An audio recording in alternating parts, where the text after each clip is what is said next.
কাঁচামরিচ যে আমাদের শরীরে বিভিন্ন প্রকার রোগের ক্ষেত্রে উপকার করে সেটা আমরা কম বেশি জানি। এটার ভিতরে ভিটামিন সি থাকে, এটি অস্টিওআর্থ্রাইটিস বা বাতজনিত সমস্যা একটি চমৎকার রেজাল্ট প্রদান করে। পাশাপাশি যাদের ঠান্ডা বা সর্দি কাশি লাগছে তারা যদি নিয়মিত কাঁচামরিচ খায় তাহলে কিন্তু তাদের সেই সমস্যা চলে যায়।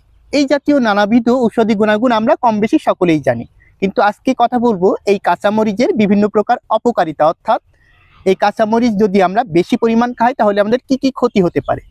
প্রথমত, আমরা যদি অতিরিক্ত পরিমাণ কাঁচামরিচ খাই তাহলে আমাদের পেটের ভিতরে এটি অত্যাধিক জ্বালা পোড়া তৈরি করবে। পাশাপাশি আমাদের বিভিন্ন প্রকার আলসার অর্থাৎ পেপটিক আলসার বা ডিউডেনাল আলসারের মতো জটিল সমস্যা তৈরি করবে।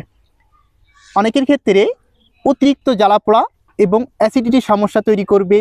পাশাপাশি যাদের পাইলস বা ফিস্টুলাজনিত সমস্যা আছে তাদের ক্ষেত্রেও কিন্তু একটি ক্ষতিকর প্রভাব এই কাঁচামরিচের মাধ্যমে দেখা যাবে। এই জন্য যারা এই জাতীয় সমস্যা, বিশেষ করে যাদের পেটের গোলযোগ বা হজমের ত্রুটি আছে, তারা অবশ্যই কাঁচামরিচ খাওয়ার আগে সাবধানতা অবলম্বন করবেন।